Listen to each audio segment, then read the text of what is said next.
As we push into August, the hills and heather moorland of the British Uplands are reaching the climax of their brilliance.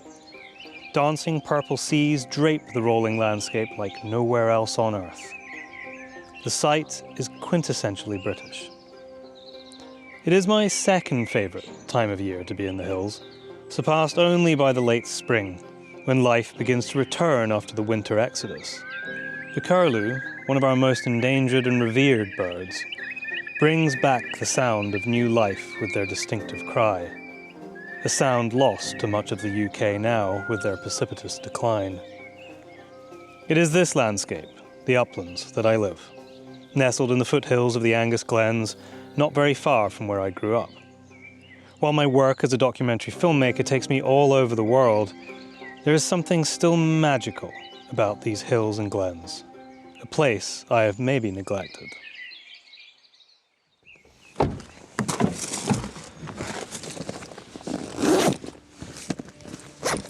Come on, Spartan. You need to get out of the way for me. Thank you.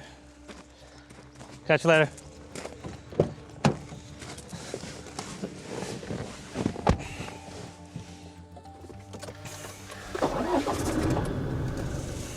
I wanted to spend a little more time focusing on the uplands this year, to get my feet a little more at home. The landscape around me was forged thousands of years ago by mighty glaciers. But today, it's the hand of humans, which is facilitating the most rapid shifts in how our landscape looks. Given how key the uplands are for both biodiversity and climate change, I wanted to ask one simple question. What is the future of the British uplands? As we look to the next few years, ambitious targets will see millions of trees planted across the uplands, with large funding projects well underway to reverse the degradation of our peatlands. Land use change, particularly around agricultural subsidies, the licensing of grouse moors, and government regulations on deer management, will unquestionably change not only how our landscape looks, but the fabric of culture and tradition as well. But I wonder, is this restoration of what was, or are we changing it to something completely different?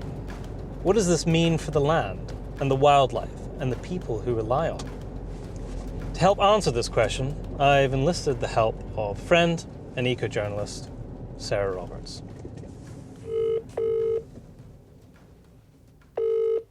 Hiya, how you doing?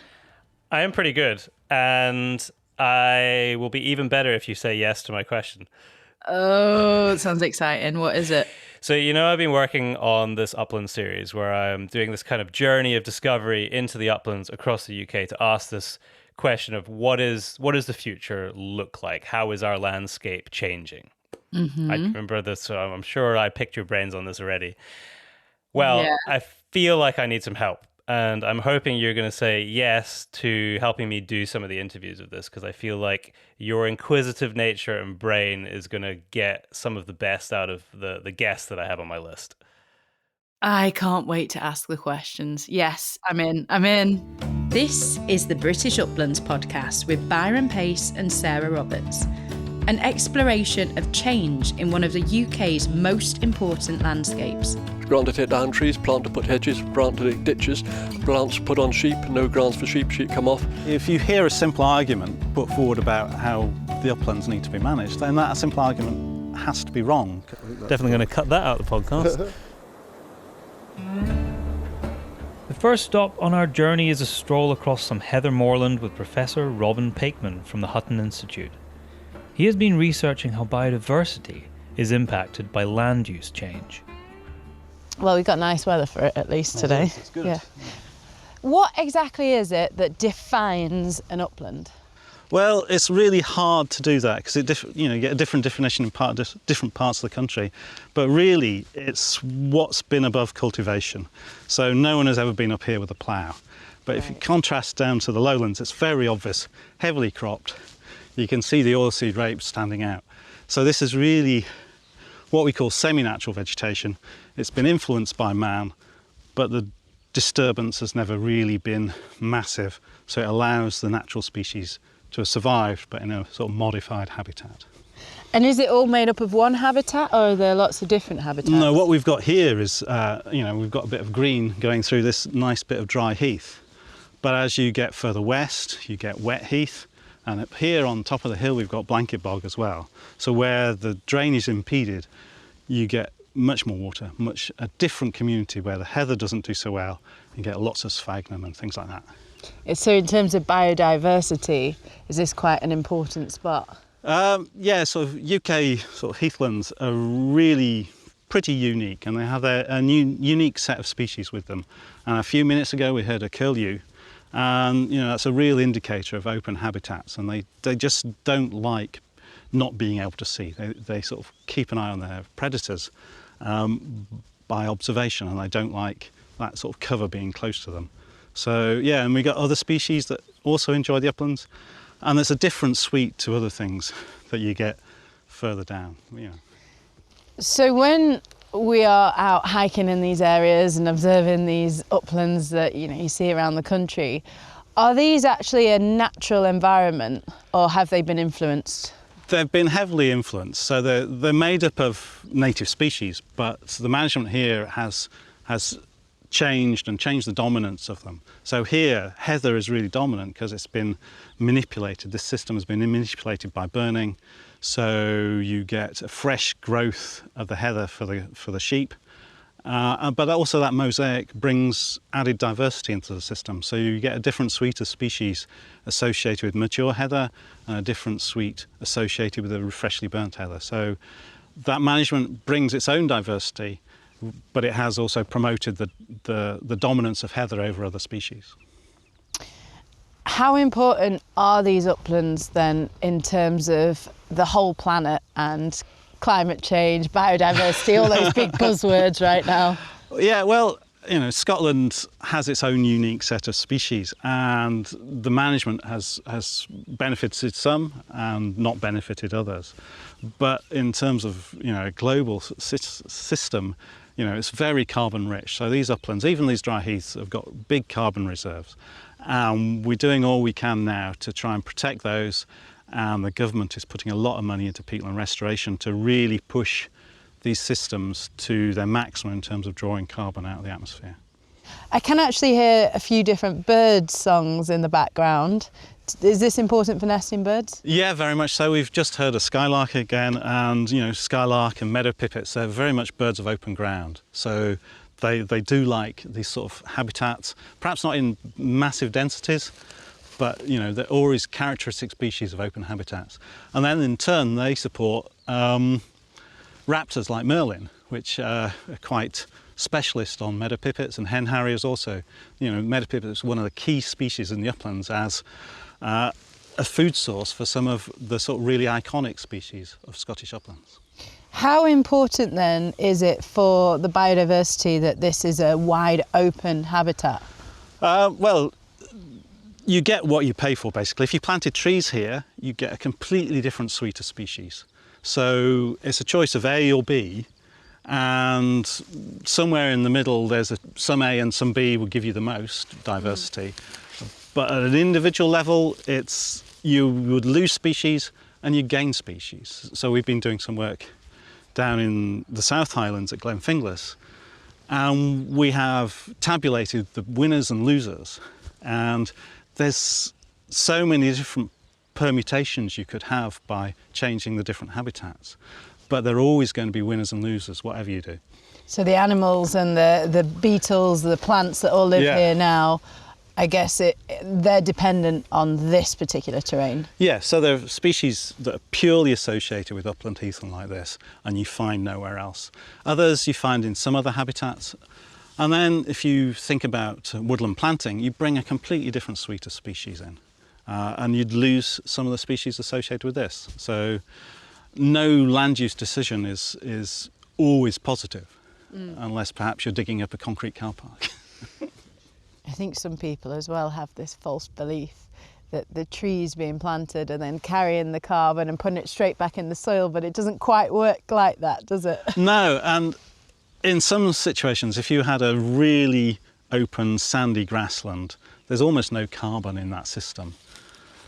planting that with trees is a definite win in terms of carbon. But in these upland landscapes, the initial effect of that tree planting is negative. It's taking carbon out. It's changing the system. And if you put in species like birch, which has easily decomposed leaves, that changes the whole carbon cycle in the soil and starts to liberate things as well. So the payback time to turn positive in terms of carbon could be decades. So actually a quick win in the uplands is perhaps not planting trees. Which is the opposite of what everyone thinks on the planet right now, isn't it? It is. Because And it goes against the ethos of offsetting carbon, plant a tree. Yeah, woodland expansion is really important. But the best thing in terms of return, in terms of timber and in terms of carbon, is to plant in the lowlands. But then you're competing with agricultural land. So we have effectively a zero-sum game. We have a limited amount of land, and actually that decision-making is really complicated about what is best for Scotland, for the globe, and what's best for the individual landowner and the surrounding communities. Sarah's conversation with Professor Pakeman made me think of an interview I did a couple of years ago with Dr. Nina Figgins. At the time, she had just released a paper entitled "Tree Planting in Organic Soils Does Not Result in Net Carbon Sequestration on Decadal Timescales." I had been keen to understand more about this groundbreaking research at a time when we were seeing large-scale shifts in land use in the uplands, moving away from more traditional agriculture and field sports towards carbon-driven enterprise. When you compared the heather moorland to the plots that had trees on them, there was a significant loss of carbon from the soil. And this carbon lost from the soil was not compensated for by carbon gained from tree biomass growth. And in the plots that were 39 years old, so trees had been growing there for 39 years, in some cases we saw a significant loss of carbon from the soil still, but at 39 years, the carbon gained above ground had offset the carbon lost from the soil. However, there was no net gain of carbon. It's clear that there are no simple answers here, and I now have more questions about the impacts of land use change than I did when I started, particularly where the driving force is carbon markets. Up and down the country, we are seeing dramatic shifts in land ownership, with insurance companies and financial institutions buying up large areas of land for carbon offsets. I can't help but wonder if there will be clashes between the desired outcomes for biodiversity conservation with the momentum of capital markets seeking profits for carbon. And sometimes we do get it wrong.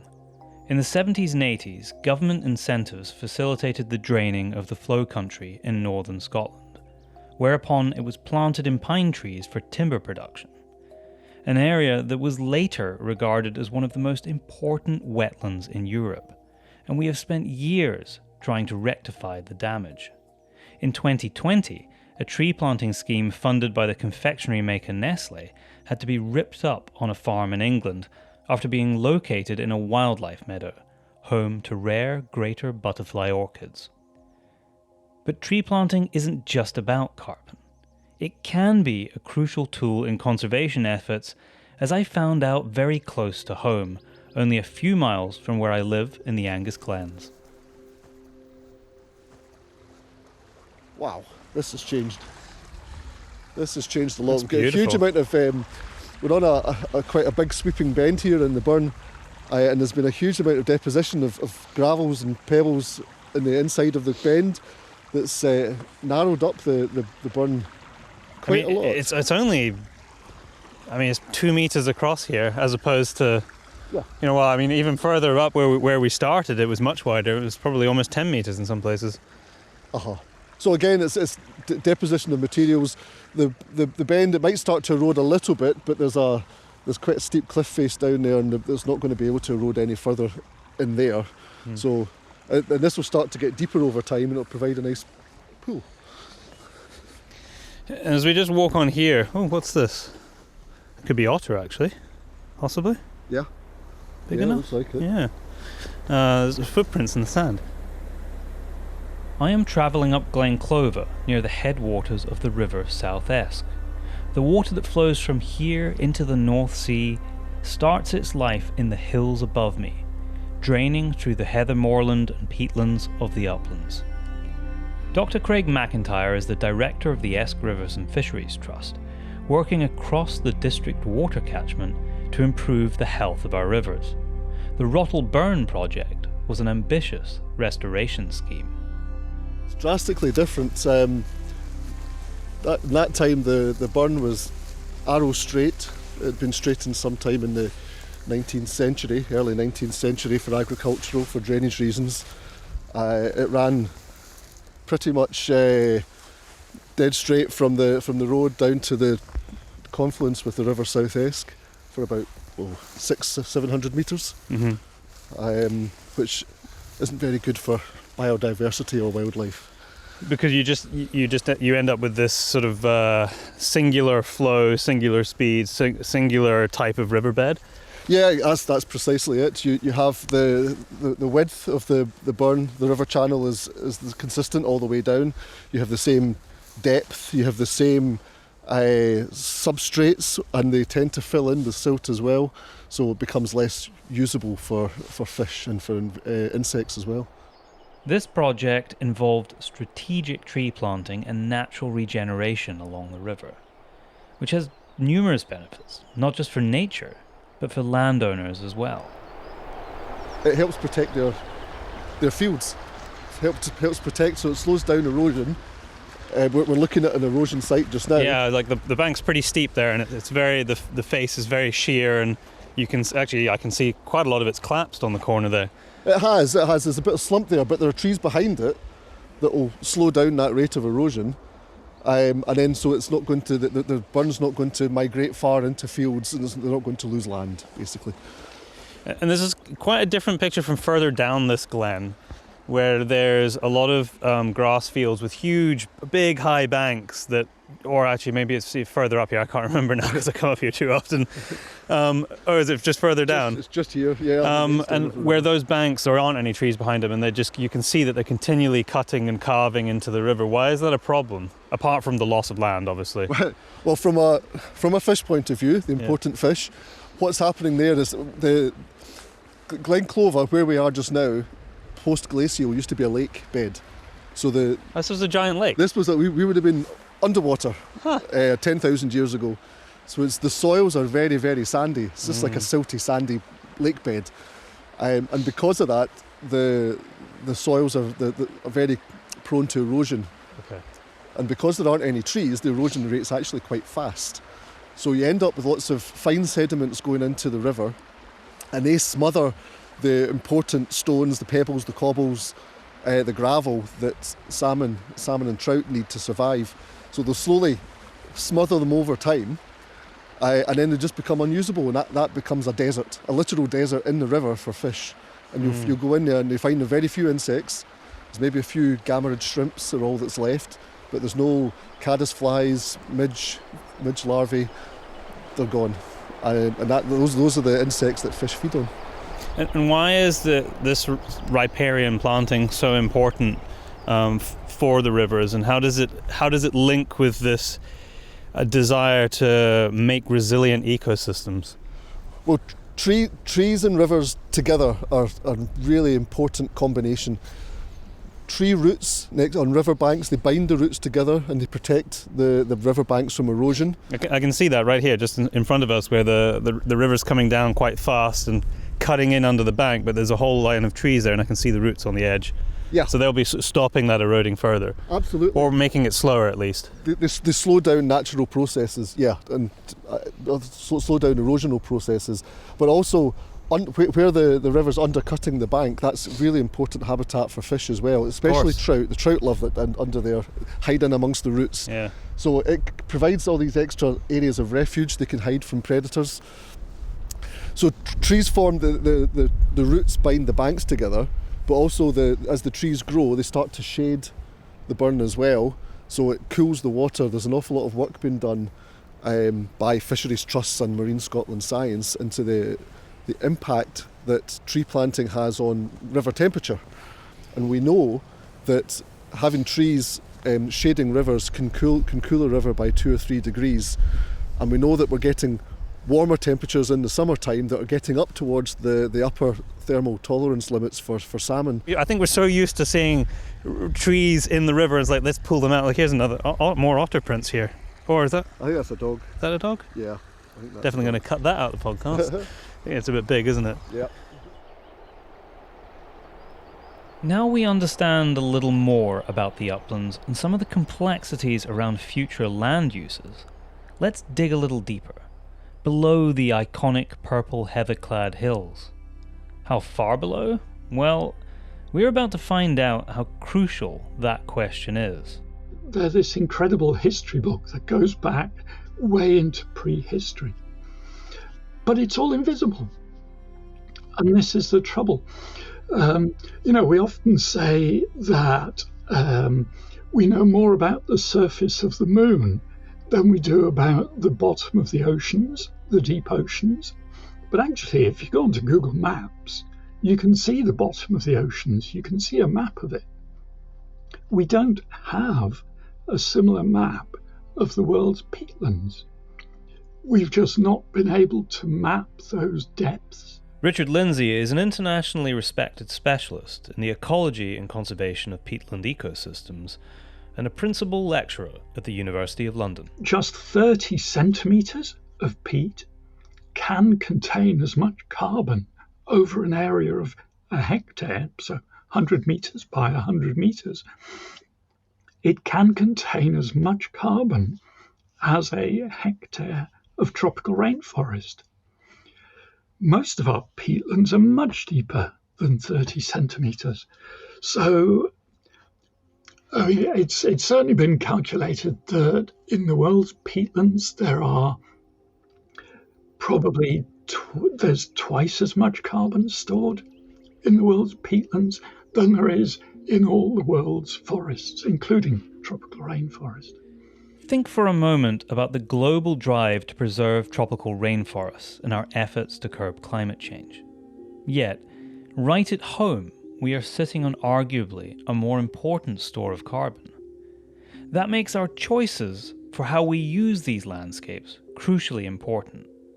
Currently, much of the discussion around what people can do in the uplands, where managed burning can take place, where trees can be planted, is governed by government regulation linked to peat depth.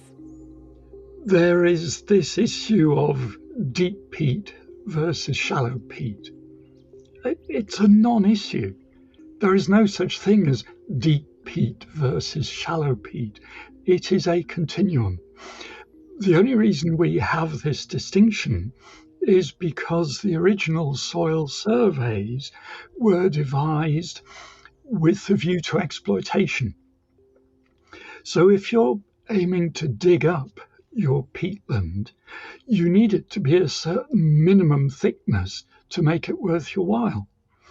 So we've developed this concept of deep peat, which is anywhere from 40 centimetres, 50 centimetres to a metre, simply because we regarded these peatland areas as only valuable to exploit. Interesting. In fact, for example, Russia uses a minimum depth of 30 centimetres to say, well, this is a peatland. But even then, it will accept that you can have peatland ecosystems with even shallower peat deposits. Indeed, there are occasions where you don't need peat to be present. You simply need a peat-forming vegetation to be present. People have tended to dismiss very extensive areas of peatland as not peat because it's not deep enough, which is just completely nonsensical. So what we have in terms of the resource in the UK, if you take the concept of shallow peat versus deep peat, then our total peatland resource is considered to be around about 3.5 million hectares. If you incorporate peat and what is called shallow peat or peaty soils, that total more than doubles. That then leads us on to issues such as the forestry lobby and the Forestry Commission saying we will only plant on peat that is less than 50 centimetres. A few years ago it was we will only plant on peat that is less than 1 metre deep. But what that means is that although the deeper peats are now no longer so threatened by the prospect of plantation forestry, shallower peats are in effect actively targeted, because the problem is peatlands are regarded as low value land. So it's very difficult for the forest industry to plant on agricultural land. That's seen as valuable. It's very difficult to find any other areas that are relatively easily obtainable. What's left? Well, the peatlands, because nobody wants them, nobody values them.